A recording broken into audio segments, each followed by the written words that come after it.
ঢাকা বিশ্ববিদ্যালয়ের যে ছাত্র সংসদ নির্বাচনটি হয়ে গেল এবং তার পাশাপাশি নেপালে যে সরকার পরিবর্তন হলো এবং পার্শ্ববর্তী দেশেও যে এমন একটা পরিবর্তন সূচিত হবে এবং সে পথ ধরে সমগ্র এশিয়া মহাদেশ পরিবর্তনের ধারাবাহিকতায় সবার আগে আসবে ইনশাআল্লাহ। এবং সে পথ ধরে গোটা পৃথিবীতেই একটি নতুন ইসলামিক জাগরণ, আল্লাহর আইন বিধানের পুনরুত্থান, কোরআনের পুনরুত্থান এবং মুসলিম উম্মার যেই সর্বশেষ উত্থান বা গ্লোবালাইজেশন হবে, বিশ্বায়ন হবে, সেই প্রেক্ষাপটে আজকে একটি শিরোনাম দেখতে পাচ্ছেন। শিরোনামটি হলো ২৪ পরবর্তী বাংলাদেশ, এশিয়া মহাদেশ এবং সারা পৃথিবী একটি কোরআনিক সমীক্ষা।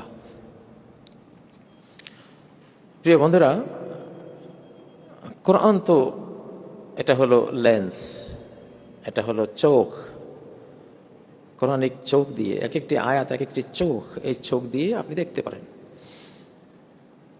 কি দেখবেন? অতীত দেখবেন, বর্তমান দেখবেন, ভবিষ্যৎ দেখবেন। আল্লাহ তাবারাক ওয়া তাআলা আমাদেরকে একটা শতাব্দী উপহার দিয়েছেন, ২০২৪ পরবর্তী শতাব্দী।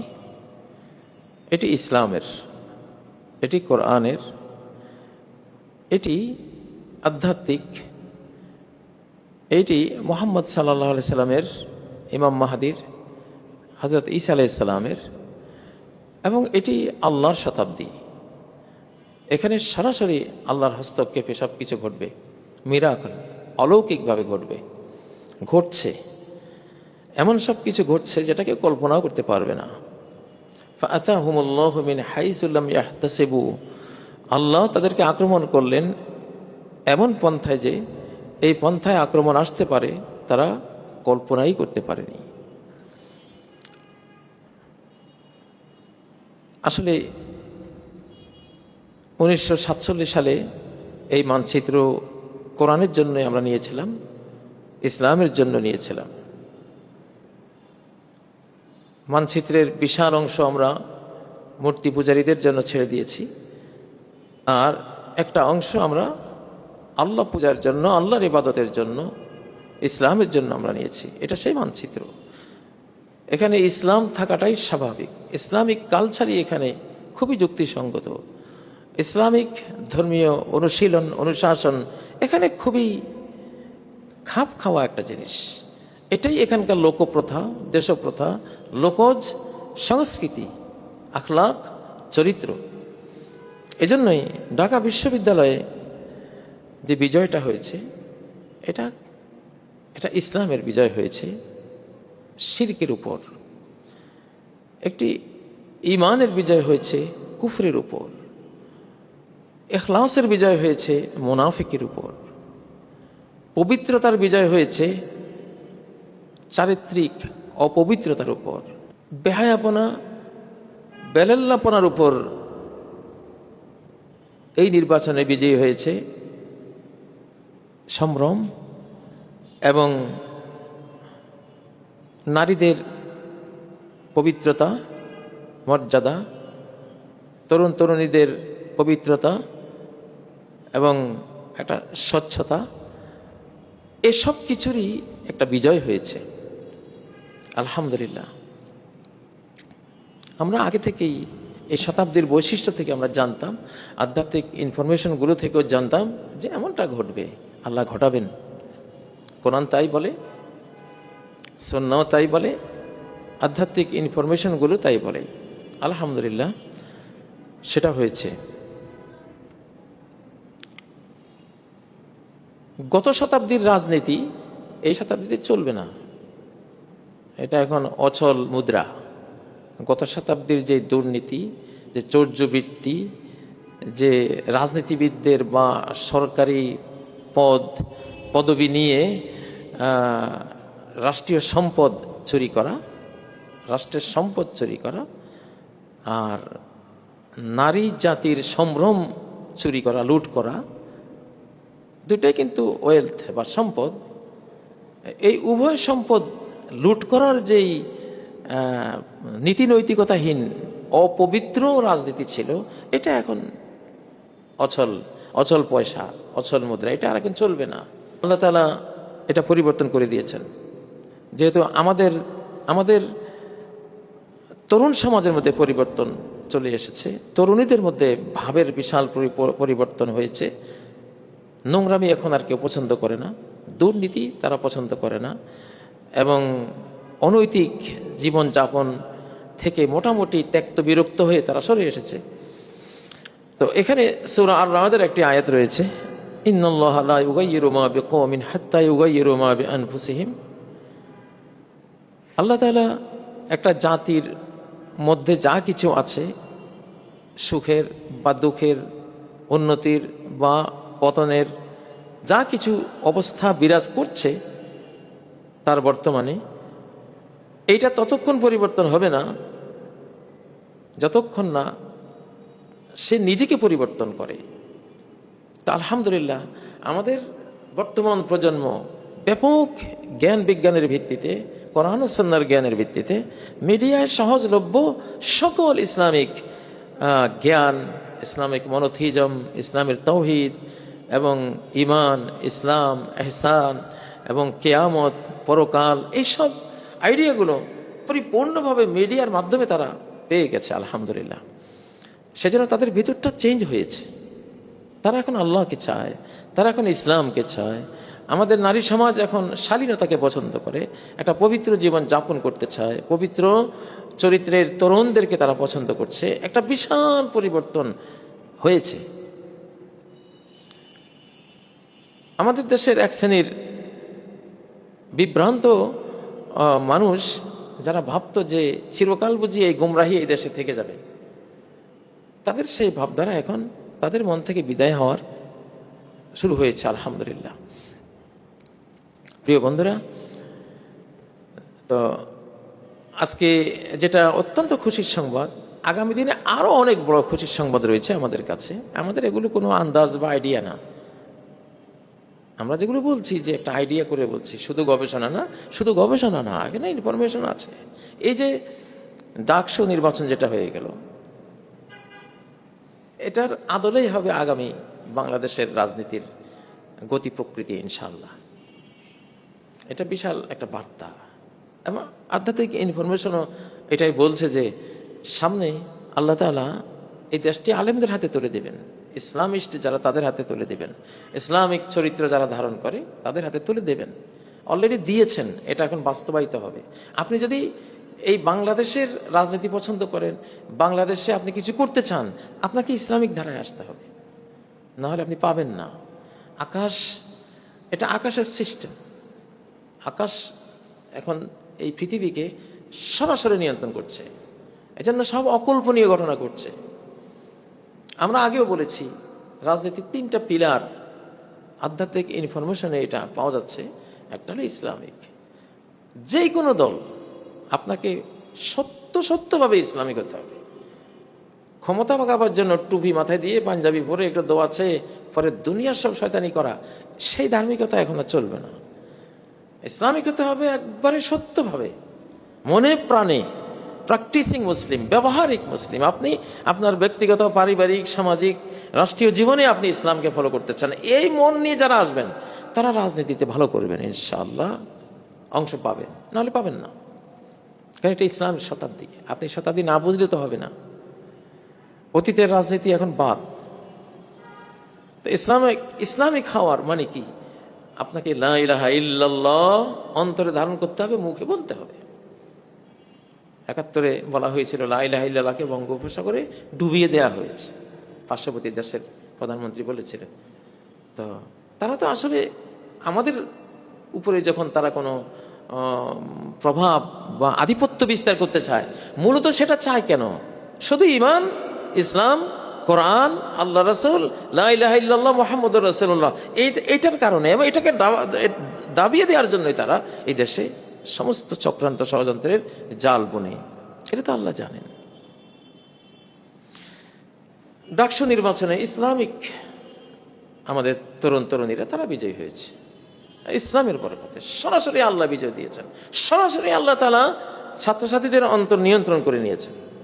যাও আমার পক্ষে ভোট দাও, যাদের মনের মধ্যে ভালো আছে, ইমানের একটা কণিকাও লুকিয়ে আছে, ওদেরকে এইদিকে ঘুরিয়ে দিয়েছে।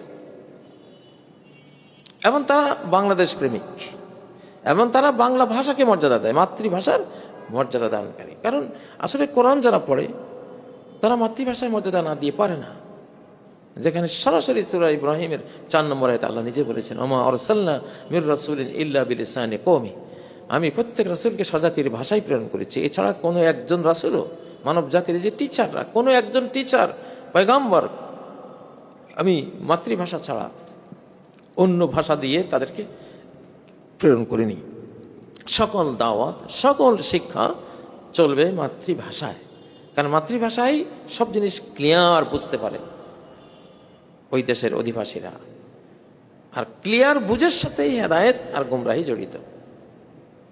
ফায়ুদিল্লুল্লাহু মান ইয়াশা ওয়া ইয়াহদি মান ইয়াশা, ক্লিয়ার একটা কনসেপ্ট মাতৃভাষায় বুঝিয়ে দিয়ে এরপরে সে, তার যদি ইচ্ছা শক্তি খারাপ থাকে, নিয়ত খারাপ থাকে, সে গুমরাহ হয়ে যাবে। নিয়ত ভালো হয়, আল্লাহ জ্ঞান দিয়ে তাকে সঠিক পথে, হেদায়েতের পথে নিয়ে যাবেন। প্রিয় বন্ধুরা, তো আমরা বারবারই বলছি, আপনি যদি বাংলাদেশে আগামী রাজনীতিতে আপনি সফল হতে চান, দলীয়ভাবে, ব্যক্তিগতভাবে, রাষ্ট্রীয়ভাবে সফল হতে চান, কিছু করার নাই ভাই, আপনাকে এই তিনটায় আসতেই হবে। ইসলামকে ভালোবাসতে হবে, এটা আমাদের স্বজাতির ধর্ম, আমাদের স্বধর্ম। হিন্দু যারা আছে তারা তাদের ধর্ম পালন করবে, বাট আমরা আমাদের ইসলামিক শাসন, অনুশাসন, সংস্কৃতি, আমাদের যে তাওহীদ রয়েছে, আমাদের যে ইখলাস রয়েছে, আমাদের যে ঈমান রয়েছে, ইহসান রয়েছে, এই সব কিছুর চর্চা এখন ব্যাপকতরভাবে হবে। এজন্য যারা আজকে ডাকসুতে বিজয়ী হয়েছে তাদের প্রতি আমাদের আহ্বান থাকবে যে ফিজিক্যাল কোনো বিজয় টেকসই হয় না যদি সেটা স্পিরিচুয়াল না হয়, আধ্যাত্মিকভাবে যদি সেটা মনোজগতের গভীরে সেটা প্রথিত না হয়। এখানে যেটা আল্লাহ, আমি যে 11 নম্বর আয়াতটি পড়েছি, হাত্তা ইউগাইয়িরু মা বিআনফুসিহিম, নফসের ভিতরে, মনের ভিতরে, অন্তরের ভিতরে যদি পরিবর্তন আসে, তাহলে ফিজিক্যাল এবং পরিবারে, সমাজে, রাষ্ট্রে পরিবর্তন আসবে। তো অবশ্যই বাংলাদেশে অন্তরের গভীরে আমাদের এই তরুণ প্রজন্মের একটা পরিবর্তন হয়েছে। কুফর থেকে তারা ঈমানের দিকে গিয়েছে, শিরিক থেকে তারা তাওহীদের দিকে গিয়েছে, মুনাফিকি ছেড়ে ইখলাসের দিকে গিয়েছে। এই জন্য মুনাফিক চরিত্রের নেতাদেরকে তারা আর ভালোবাসে না। মসজিদে গিয়ে বলবেন, হ্যাঁ মসজিদের কারণে দেশে শান্তি আসবে, আমি মসজিদকে খুব ভালোবাসি। মন্দিরে গিয়ে বলবেন, হ্যাঁ মন্দিরের এই মিশন বাস্তবায়ন হলে দেশে কিনা কয় আকাশ থেকে বৃষ্টি আসবে, রিজিক বাড়বে, ধান বেশি হবে। আপনি যেখানে যান সেখানে তার সাথে তাল মেলান। এই মুনাফিকি চরিত্র এখন আর এই প্রজন্মে চলবে না। যেখানে যেটা সত্য, যেটুকু সত্য সেটুকু বলবেন, যেটুকু সত্য নয় সেটা বলবেন না। তাই মুনাফিকি চরিত্র বাদ। এটা নবী সাল্লাল্লাহু আলাইহি সাল্লামের জন্মের 55 দিন আগে মক্কায় আব্রাহার ঘটনা ঘটেছিল। সূরা ফিলের ঘটনাটা সে তখন ঘটেছিল, কারণ তিনি আসতেছেন। এখন তুমি কাবা ধ্বংস করবা, কিবলা ধ্বংস করবা, ইবাদতের প্রাণ কেন্দ্র যেটা সেটা উড়িয়ে দিবে, এটা হবে না।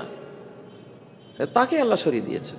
এখন আবার ইসলাম আসতেছে, তাওহীদ আসতেছে, গোটা মানব জাতি আবার সেজদা অবনত হবে আল্লাহর সামনে। আলহামদুলিল্লাহ, ডাকসুতে নির্বাচনে যারা বিজয়ী হয়েছে, কিভাবে তারা সেজদা দিয়েছে শাহবাগে, যেখানে যত নষ্টাম ও নোংরামও আমরা প্রত্যক্ষ করেছি অতীতে, সেখানে আজকে সেজদা লুটিয়ে পড়েছে, সেজদা লুটিয়ে পড়েছে আমাদের তরুণ সমাজ।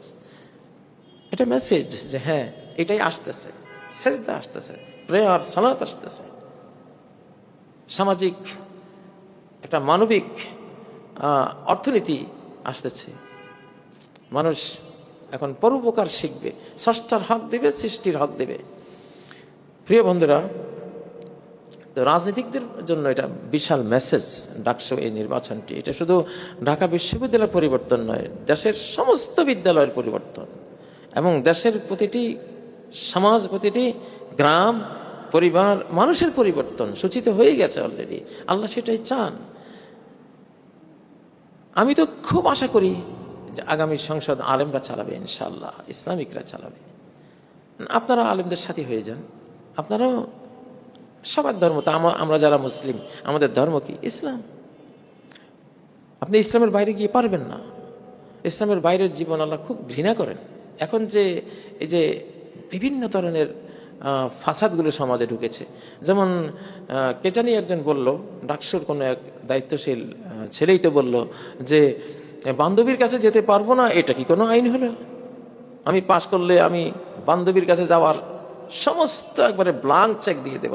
আস্তাগফিরুল্লাহ। আমি মনে মনে বললাম, তোমার মতো এই বদমাশি কথা বলার কারণে অতীতের সরকারকে আল্লাহ তাআলা বিদায় করে দিয়েছে। অতীতের সরকারের বিদায়ের বড় কারণ হলো এই অনৈতিক চরিত্রহীনতা, অনৈতিকতা। নারীদের সাথে সম্পদ পেলেই সে মনে করে এটা আমার, খেয়ে ফেলে। নারী পেলেই সে মনে করে এটা আমার, নারী এর সাথে সম্পর্ক গড়া আমার জন্য বৈধ। কে বলেছে তোমাদেরকে এটা? পৃথিবীতে কঠিন একটা হারাম সম্মানিত জিনিস হলো নারীরা। বিবাহ ছাড়া, পারিবারিক বন্ধনে আবদ্ধ না হওয়া ছাড়া, বৈধ বিবাহ বন্ধনে আবদ্ধ হওয়া ছাড়া কোনো নারী তোমার জন্য হালাল নয়।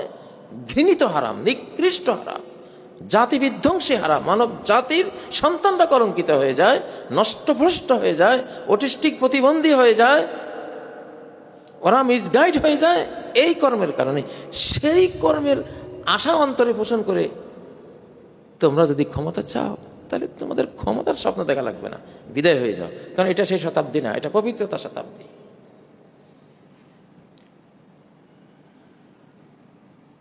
এই যে বয়ফ্রেন্ড গার্লফ্রেন্ড কালচার, এটা কি? যারা মেয়েদেরকে বান্ধবী বানায় তারা ধর্ষক। প্রেমিক মানে ধর্ষক।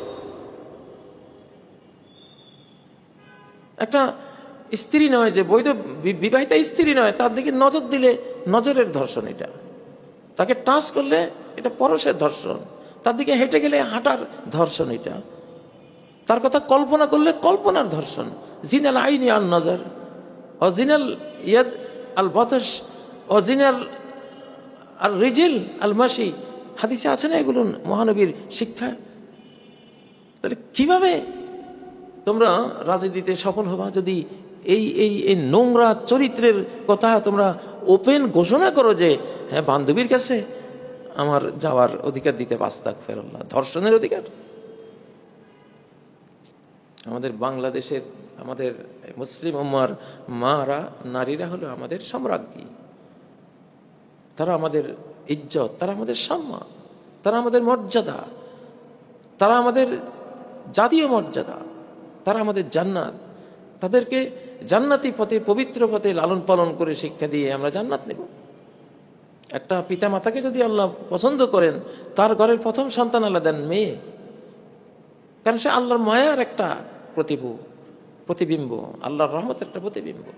সে আল্লাহর রহমতকে, সে পবিত্র মা জাতিকে যারা নোংরা করার মনোবৃত্তি পোষণ করে, এরা আর এই শতাব্দীতে তাদের ক্ষমতা নাই ইনশাআল্লাহ। অতীতে যা দেখেছি, সম্পদ পেলে আত্মসাৎ করেছে, নারী পেলে তার সাথে জিনা ব্যভিচার করেছে। এটা হয়ে গেছিল আমাদের সে একেবারে সরকারি চেইনের কর্মচরিত্র। এসব ঘৃণিত লুটেরা এবং বদ চরিত্রের মানুষগুলিকে আল্লাহ তাআলা আউট করে দিয়েছেন এই রাজনীতির চেইন থেকে, আউট। দেখুন না কোন ছেলেগুলোকে আল্লাহ নিয়ে এসছে, যে ছেলেগুলো আসলে তারা ভদ্র পবিত্র। একটা রেকর্ডও সারা বাংলাদেশে খুঁজে পাওয়া যাবে না এইসব তরুণদের বিরুদ্ধে যে তারা ইফটিজিং করেছে, কোনো নারীর ইজ্জত হরণ করেছে। সেই জন্য তো আমাদের মেয়েরা তাদেরকে ভোট দিয়েছে। এই ভোট আকাশ থেকে এসেছে। আকাশ যখন কারো সমর্থন জানায়, জমিনে তার সমর্থন নাজিল হয়। এক সময় খারাপ সময় ছিল, আল্লাহ খারাপকে সমর্থন দিয়েছেন, কারণ আমরা খারাপ ছিলাম, আমরা খারাপ পেয়েছিও খারাপ। এখন আমরা ভালো, আলহামদুলিল্লাহ। আমাদের তরুণরা ভালো, আমাদের তরুণীরা ভালোর পথ খুঁজছে, অনুসন্ধান করছে, সেদিকে ছুটছে। এই জন্য এখন ভালো আসছে, আলহামদুলিল্লাহ। তো আসলে আমার কথাগুলো বলার মূল উদ্দেশ্য হলো, বাংলাদেশের রাজনীতির গতিপথ, রাজনৈতিক ইতিহাসের গতিপথ পরিবর্তন হয়ে গেছে ডান দিকে, জান্নাতের দিকে, কোরআনের দিকে, ইসলামের দিকে, আল্লাহর দিকে, রসুলের দিকে, ইসলামের বিশ্ববিজয়ের দিকে। অযথাই ইসলামবিহীন রাজনীতি করে অযথা সময় নষ্ট করবেন না, তাহলে বাদ দেন। আর যদি রাজনীতি করতে চান তাহলে আপনার ধর্মকে আপনি নিয়ে আসেন আপনার রাজনীতিতে। হ্যাঁ, কেন আমি ইসলামের পঞ্চস্তম্ভ আমি কেন আমার রাজনীতির অংশ হবে না?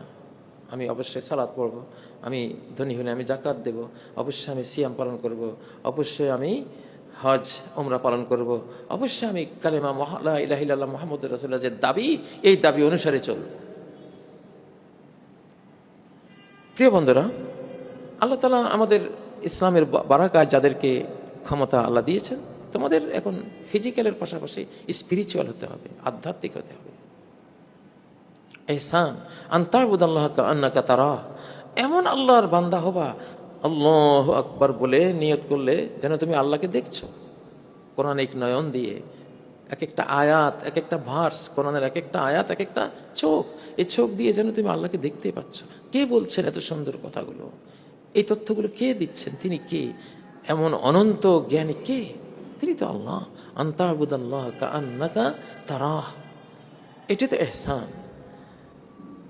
বিশ্বের কোনো ইউনিভার্সিটির ছাত্ররা রাষ্ট্রশক্তি পায়নি, মুসলিম আজহার বিশ্ববিদ্যালয় না, আরব বিশ্বের কোনো বিশ্ববিদ্যালয় না, আরও আশপাশের কোনো দেশের কোনো বিশ্ববিদ্যালয়ের ছাত্ররা রাষ্ট্র পায়নি, একটা ইসলামিক এমারা পায়নি। আফগানিস্তানের তালেবানরা একটা ইসলামিক এমারা রাষ্ট্র পেয়েছে, এরা দেওবন্দের ছাত্র। আর দেওবন্দ হলো বাহ্যিক শরিয়া এবং আধ্যাত্মিক যেই আল্লাহর সাথে সম্পর্কের যেই দিকটা, এহসানের দিকটা, এই দুইটা তারা তাদের ছাত্রদেরকে শেখায়। ভুলভ্রান্তি থাকতে পারে, দেওবন্দ মাদ্রাসার সব কিছুর সাথে আমরা একমত না। যেখানে যেখানে ভুল আছে, আমি ভুল করলে আপনি একমত হবেন না, হওয়া উচিত না, ভুলভ্রান্তি থাকবে, কিন্তু মূল মূল জিনিসটা ঠিক আছে যে ইসলামের বাহ্যিক আর ভেতরের রূপ একসাথে চলবে। এট এ টাইম যুগপৎভাবেই একজন মুসলিম ফিজিক্যালও হবে, স্পিরিচুয়ালও হবে। স্পিরিচুয়াল কি? আধ্যাত্মিক মানে কি? কোরআন, কোরআনকে রূহ বলা হয়েছে সূরা সূরা 52 নম্বর আয়াতে, রূহাম মিন আমরিনা, আমার নির্দেশ সম্বলিত একটি রূহ, আত্মা পাঠিয়ে দিয়েছি তোমার কাছে। এটা একটা নূর, এটা একটা আলো, যে আধ্যাত্মিক, তার ভিতরে প্রদীপ জ্বলে, আলো জ্বলে। সে আলো দিয়ে সে অন্ধকার দেখে, আলো দিয়ে সে ভবিষ্যৎ দেখে। আজ থেকে 1000 বছর পরে কি হতে পারে, সে আলো, সে লাইট এমনভাবে তার সামনে, চোখের সামনে আসে, তার নয়ন, তার হার্টের সামনে আসে, সে দেখে। অতএব আমাদের বাংলাদেশ এটা আধ্যাত্মিকতার দেশ, আবেগের দেশ। আলহামদুলিল্লাহ, আল্লাহ সেভাবেই বাংলাদেশে ইসলামকে দিচ্ছেন। আগামী বাংলাদেশ চালাবে ইমাম সাহেবরা, খতিব সাহেবরা, ওলামায়ে কেরাম, ইসলামিক যারা ছাত্র, ইসলামিক যারা বক্তা, ইসলামিক যারা গবেষক, তার পাশাপাশি বাংলাদেশ প্রেমিক, বাংলা ভাষা প্রেমিক, মাতৃভাষার মর্যাদা দানকারী। আমি আধ্যাত্মিকের 3টে ইনফরমেশনের কথা বারবারই বলছি আপনাদের সামনে। কেন বলছি? যাতে বারবার শুনলে একটা জিনিস মনে গাঁথে। আপনারা 3-এর বাইরে গিয়ে কোনো সফলতা পাবেন না। যেমন ডাকসুতে হয়নি, তেমনি সামনে হবে না। ডাকসুর এই চশমা দিয়ে অলরেডি আমরা আগামীতে বাংলাদেশে 4-5 বছরে কি হবে, কি হতে পারে, ওটা তো আল্লাহ দেখিয়ে দিয়েছেন, এটাই হবে। এর বাইরে আর কোনো রেজাল্ট নাই। মানুষের মনকে আল্লাহ তাআলা নিয়ন্ত্রণ করে নিয়েছেন। অতএব রাজনীতিতে একটা পরিবর্তন সবাইকে করতে হবে, যদি এই বাংলাদেশে আপনারা সফল রাজনীতিক হতে চান আগামী দিনগুলোতে, বর্তমানে এবং আগামী দিনগুলোতে। যাই হোক, আমাদের ছাত্র সমাজকে যারা আজকে বিজয়ী হয়েছ, তোমরা যেহেতু আল্লাহর দ্বীনকে সম্মান দিয়েছ, তোমরা লা ইলাহা ইল্লাল্লাহ মুহাম্মাদুর রাসূলুল্লাহকে অন্তরে ধারণ করেছ, এই মহাবিশ্বে যিনি স্রষ্টা, যিনি মালিক, সকল কিছু যা নির্বাহী নির্দেশে সম্পন্ন হয়, তোমরা তার উপরে ঈমান আস্থা রেখেছ, তোমরা তার ইবাদত বন্দেগী এবং তার কাছে সাহায্য প্রার্থনার সেই শিক্ষা নিয়েছ। আল্লাহ এই জন্য তোমাদেরকে দায়িত্ব দিয়েছেন। অতএব তোমরা এই কালিমাকে সমুন্নত রাখবা চিরকাল, সকল ক্ষেত্রে, সর্বক্ষেত্রে লা ইলাহা ইল্লাল্লাহ, যে কোনো আনুগত্য নাই আল্লাহ ছাড়া আর কারো, মুহাম্মদুর রাসূলুল্লাহ, কোনো সিস্টেম নাই মুহাম্মাদি সিস্টেম ছাড়া, তার সুন্নাহ ছাড়া। তোমরা আল্লাহর বান্দীদের মর্যাদা, সম্মান তোমরা সমুন্নত রাখবা। কোরআনিক জ্ঞান বিজ্ঞান থেকে, রাষ্ট্রবিজ্ঞান থেকে আপনাদেরকে আমি বহুবারই তথ্য দিয়েছি। নারীরাই রাষ্ট্র, রাষ্ট্রের দরকার হয়েছে নারীর জন্যই, ঘর তৈরি হয়েছে নারীর জন্যই, কতগুলো ঘর একসাথে হলে একটা বাড়ি হয়, কতগুলো বাড়ি একসাথে হলে একটা গ্রাম হয়, কতগুলো গ্রাম একসাথে হলে একটা কি ইউনিয়ন তৈরি হয়, কতগুলো ইউনিয়ন একসাথে হলে একটা উপজেলা তৈরি হয়, কতগুলো উপজেলায় একটা জেলা, কতগুলো জেলা একটা বিভাগ, কতগুলো বিভাগে একটা রাষ্ট্র। শুরুটা কি, নিউক্লিয়াসটা কি? ঘর। আর ঘর কার জন্য? নারীর জন্য। এই জন্য পৃথিবীতে মাদারল্যান্ড, মাতৃভূমি, মাতৃভূমি। মায়েদের সম্মান, মায়েদের মর্যাদা, মাতৃ জাতির পবিত্রতা, পবিত্রতা হলো মূল রাষ্ট্রীয় দায়িত্ব। এই দায়িত্ব যেই দল, যেই গ্রুপ তুলে নেবে, আল্লাহ তাদেরকে বিজয়ী করবে ইনশাআল্লাহ। এর বাইরে যাওয়ার কোনো সুযোগ নেই। এইভাবে প্রত্যেকটা বিষয়। তো যারা ফিজিক্যাল জয়গুলো দেখছেন, ফিজিক্যাল বিজয়গুলো আপনারা দেখছেন, কিন্তু স্পিরিচুয়ালগুলো আপনাদের নজরে আসবে না। সেটা ফিজিক্যালের চেয়ে আরও স্ট্রং। ওটা সরাসরি আল্লাহর সাথে। একটা হলো মূসা টাইপ জ্ঞান, একটা খিজির টাইপ জ্ঞান, দুইটাই আছে। সাধারণ জনগণের জন্য মূসা টাইপ, বাহ্যিক শরিয়া, এগুলি প্রত্যেকটি ফরজ, ওয়াজিব, সুন্নত, নফল যা আছে। আবার একটা স্পিরিচুয়াল আছে, আধ্যাত্মিক আছে, খিজির টাইপ। আমাদের এই যুগটা খিজির টাইপের। আল্লাহর অপারেশনগুলো আপনি বুঝবেন না যে কেন, কি হলো, কীভাবে হলো। যেমন মুসা আলাইহিস সালাম বুঝেনি কেন নৌকা ডুবিয়ে দেওয়া হলো, কেন একটা শিশুকে মেরে দেওয়া হলো, কেন যারা একটু মেহমানদারিও করলো না, কোনো পয়সাও দিল না, বিনা পারিশ্রমিকে তাদের ভাঙ্গা ওয়াল ঠিক করে দেওয়া হলো। মুসা টাইপ জ্ঞান দিয়ে বোঝা যায়নি, কিন্তু খিজির টাইপ জ্ঞানে তার প্রত্যেকটির যৌক্তিক ব্যাখ্যা, স্পিরিচুয়াল আছে, আধ্যাত্মিক আছে, খিজির টাইপ। আমাদের এই যুগটা খিজির টাইপের। আল্লাহর অপারেশনগুলো আপনি বুঝবেন না যে কেন, কি হলো, কীভাবে হলো। যেমন মুসা আলাইহিস সালাম বুঝেনি কেন নৌকা ডুবিয়ে দেওয়া হলো, কেন একটা শিশুকে মেরে দেওয়া হলো, কেন যারা একটু মেহমানদারিও করলো না, কোনো পয়সাও দিল না, বিনা পারিশ্রমিকে তাদের ভাঙ্গা ওয়াল ঠিক করে দেওয়া হলো।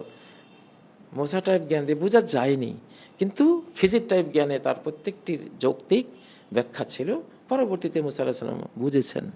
তো এই শতাব্দী বা এই সময়টা কিন্তু খিজির টাইপের অ্যাকশন রিয়েকশন হবে পৃথিবীতে। যত উত্থান পতন হবে, ভাঙ্গা গড়া হবে, কারো থেকে ক্ষমতা ছিনিয়ে নেওয়া হবে, কাউকে ক্ষমতা দেওয়া হবে, এগুলি হবে খিজির টাইপ।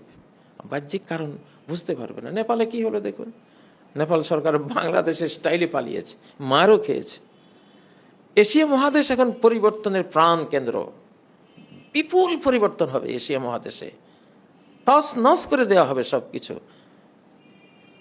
এশিয়া মহাদেশের টোটাল রাজনীতি, সমাজনীতি, অর্থনীতি, এখানকার কৃষ্টি, কালচার, এখানকার ভাবার সিস্টেম, জল্পনা কল্পনা করার সিস্টেম, এখানকার আয় উন্নতির সিস্টেমগুলো সব কিছুই এখন একটা বিশাল পরিবর্তনের মুখে পড়বে। কারণ এশিয়া দিয়েই আল্লাহ তাআলা লিড দেওয়াবেন বাদ বাকি মহাদেশগুলোর। পরিবর্তনটা এখানে হবে। বাংলাদেশের পরিবর্তন দেখেছেন,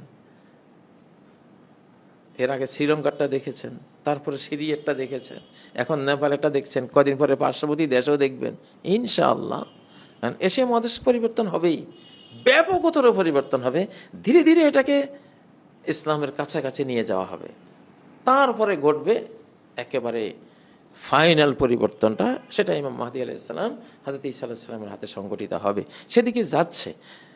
অতএব এখন সময়ের যেই দাবি, যে রাজনীতি, যে সমাজনীতি, যে কৃষ্টি কালচার এবং যেই আমাদের চালচলন, যে আধ্যাত্মিকতা, এই সব কিছু এখন হবে কোরআনিক, ইসলামিক। অতএব এই কাফেলার সাথে সাথী হতে হবে। আল্লাহ তাআলা আমাদের যারা রাজনীতি করছেন তাদেরকে তৌফিক দেন, সমাজ নিয়ে ভাবছেন তাদেরকে তৌফিক দেন। এখন তরুণ তরুণী আমাদের যারা নতুন প্রজন্ম, তারা আমাদের লিডার। এখন ইন্না মিনাশ সাআতি আন ইউলতামাসাল ইলমু ইনদাল আসাগির, এটা বিস্ময়কর একটি হাদিস। নবী সাল্লাল্লাহু আলাইহি ওয়াসাল্লাম বলেছেন যে কিয়ামতের পূর্বে, কিয়ামতের একটি আলামত হবে যে তোমরা দেখবা ছোটদের থেকে জ্ঞান নেওয়া হবে। আল্লাহু আকবার। এই যে দেখুন, আমি এখানে যে একটা মোবাইল দেখতে পাচ্ছেন, একটা আইপ্যাড দেখতে পাচ্ছেন, নোট দেখতে পাচ্ছেন, যে এগুলো আমরা তো অত বুঝি না, আমাদের বাচ্চারা যা বুঝে। এখনকার কিশোররা, তরুণরা, তরুণীরা এগুলো যত বুঝে, আমরা অত বুঝি না। ওদের থেকে আমরা এইসব বিষয়ে জ্ঞান শিখি। মোবাইলের সমস্যা হলে শিশুকে দেখো তো কি হলো, আমি বুঝি না, তার ছোট্ট বাচ্চা বুঝতেছে। তো এই জন্য আল্লাহ তাআলা তাদেরকে কবুল করে নিয়েছেন ছোটদেরকে, যারা নতুন প্রজন্ম তাদেরকে, তাদের দ্বারা সম্ভব পরিবর্তনটা আফগানিস্তানে আপনি দেখুন ছাত্রদের দ্বারা হয়েছে, বাংলাদেশে কি দিয়ে হয়েছে, ছাত্রদের দ্বারা হচ্ছে। এখন ডাকসুতে নির্বাচন কারা করলো, ছাত্ররা করলো। তাহলে জাতিকে দিশা কারা দিল, ছাত্ররা দিল। 24-এও তারাই দিল, 36 জুলাইতে তারাই তো দিল দিশাটা। আবার এই যে ডাকসু নির্বাচন, ছাত্ররাই তো একদল নীতিবান, যারা নৈতিক ইসলামিক নীতির শিক্ষা যারা ধারণ করে, তাদেরকে সাধারণ ছাত্রছাত্রীরা ভোট দিয়ে দিয়েছে আকাশের টানে, আকাশের ইনফরমেশনে, আকাশ মনকে ঘুরিয়ে দিয়েছে। এখানে ভাই কারোর সাথে আমাদের বিদ্বেষ নাই। এখানে যারা পরাজিত হয়েছে তাদের সাথেও বিদ্বেষ নেই, বিজয়ী হয়েছে তাদেরকেও আমরা খামাখা আমরা পার্সিয়ালিটি আমরা দেখাচ্ছি না ব্যক্তিগত কোনো স্বার্থে। যেটা হক, যেই সত্য ধারণ করবে তাদেরকে আমরা সমর্থন দেব, যেহেতু এরা সত্য ধারণ করেছে। যাদেরকে আল্লাহ বিজয় দিয়েছেন সত্যের উসিলা, সত্যের কারণে, যাদের কোনো অস্তিত্বই ছিল না, আজকে তারাই সেখানে অস্তিত্ববান, আলহামদুলিল্লাহ। তো এটা মেসেজ, আমরা যাতে সত্যকে ধারণ করি, আমরা যাতে পবিত্রতাকে ধারণ করি, আমরা যদি সৃষ্টির প্রতি দয়ামায়াকে ধারণ করি, তাহলে ইনশাল্লাহ আগামী দিনের রাজনীতি আমাদের জন্য শোভা পাবে। আল্লাহ তাআলা কিন্তু ইন্না রহমতি সাবাকাত গদাবি, তিনি মহাবিশ্ব যে চালান, এখানে তার গজব, তার ক্রোধের চেয়ে অনেক বেশি দেন তিনি দয়া মায়া রহমত। আমার রহমত বেশি। রাজনীতিতে রহমত বেশি থাকতে হবে, স্নেহ মায়া বেশি থাকতে হবে, পরোপকার বেশি থাকতে হবে, নিজের স্বার্থের চেয়ে পরের স্বার্থ বেশি দেখতে হবে। জাতির টাকা পয়সা খেয়ে ফেলা যাবে না। জাতির মিসকিন, দরিদ্র, এতিম, অসহায়দের টাকা কিভাবে আমরা খেয়ে ফেলবো? অসম্ভব কথা। জাতির নারীদের চরিত্র কিভাবে আমরা হরণ করব? সরকারি চাকরি বা কোনো জবের জন্য গেলে একটা নারী কেন চরিত্র হারাইতে হবে তাকে? কেন? তোমার কি অধিকারটা আছে তার উপরে? এইসব নোংরা জিনিস মুর্দাবাদ, এগুলি মুর্দাবাদ। ইসলাম জিন্দাবাদ, পবিত্রতা জিন্দাবাদ, আধ্যাত্মিকতা, ইসলামিক কোরআনিক আধ্যাত্মিকতা জিন্দাবাদ, মানবতা জিন্দাবাদ। ইনশাল্লাহ রাষ্ট্রীয় চেইনের মধ্যে এগুলি আসতেছে, এগুলি আসবে, আসতেই হবে ইনশাল্লাহ। এর বাইরে বাংলাদেশ নেই, আমি কোরআনে দেখি না। আর বিশেষ করে এশিয়া মহাদেশ পরিবর্তনের প্রাণকেন্দ্র, এটা হয়ে যাচ্ছে এখানে, খুব দ্রুত সময় হয়ে যাবে ইনশাআল্লাহ। কাতারে আপনারা তো শুনলেনই, একটা আক্রমণ হয়ে গেছে অলরেডি। এটা একটা বিশাল পরিবর্তন দেখবেন। এরপরে জরাজীর্ণ যারা বাঁকা পথে চলে, এরা থাকবে না। পুরান বিল্ডিং ভাঙ্গার এক ধরনের দুর্মুজ বাহিনী থাকে। এই যারা এই যে বোমাবাজি, এগুলি হলো দুর্মুজ বাহিনী সৃষ্টিকর্তার। এগুলি দিয়ে আল্লাহ জালিমদেরকে পেটায়, ভাঙ্গে। পরে যে যারা অন্যায় পথে চলে, মুসলিমদের দুঃখে যাদের সেরকম কোনো ভূমিকা থাকে না, শুধু কেবল এক ধরনের মিল দিয়ে চলার, নিজের স্বার্থ রক্ষা করে যতটুকু পারা যায় ততটুক আমি চলবো, যেখানে আমার স্বার্থে আঘাত আসবে সেখানে আমি আর তোমার পাশে নাই, এটা তো ইসলাম না। আরে ভাই, ইসলাম মানি তো, ইসলাম তো বাইয়ত সিস্টেম। নবীর হাতে বা ইমামদের হাতে বাইয়ত দিতে হয়, মানে বিক্রি, নিজেকে বিক্রয় করতে হয়। দুনিয়া বিক্রয় করতে হয় পরকালের বিনিময়ে। দুনিয়া বিক্রয় করে পরকাল কেনার নাম তো ইসলাম। নিজের সত্তা, নিজের হবি, নিজের কামনা বাসনা বিক্রি করে আল্লাহর আদেশ নিষেধ কিনে নেওয়ার নাম তো ইসলাম। আমি নিজেকে বিক্রি করে দিলাম, আল্লাহকে নিলাম। আমি দুনিয়া বিক্রি করে দিলাম, আখেরাতকে নিলাম। আমি নিজের চাওয়া পাওয়া বিক্রি করে দিলাম, আল্লাহর চাওয়া পাওয়াকে আমি কিনে নিলাম। উনি কি চান সেটাই করব, আমি কি চাই সেটা না। এটাই তো ইসলাম। তো সেজন্য উম্মাকে এখন, উম্মার একজন যদি কোথাও আক্রান্ত হয়, গোটা উম্মা ভাবতে হবে যে আমরা সবাই আক্রান্ত। এটা এখন আরব বিশ্বকে আল্লাহ শিখিয়ে দিবেন। গাজার অবস্থা যখন তাদের উপরে এসে পড়বে, তখন তারা বুঝবে যে হায়, কত সর্বনাশ করেছি। সে পর্ব শুরু হয়েছে। তো এশিয়ার এটা সিরিয়াস পরিবর্তনের একটা মহাদেশ এটা এখন হবে। সে বাংলাদেশও তার বাইরে না, নেপাল বলেন, ভারত বলেন, আশপাশের দেশগুলো বলেন, কোনোটা এর বাইরে যাবে না। সিরিয়াস পরিবর্তন হয়ে যাবে ইনশাআল্লাহ। কোরআন তাই বলছে, সুন্নাহ তাই বলছে, আধ্যাত্মিক ইনফরমেশনগুলো তাই বলছে। আল্লাহ তাআলা এই পরিবর্তিত ইসলামিক ধারার সাথে একীভূত হওয়ার আমাদের সবাইকে তৌফিক দান করুন।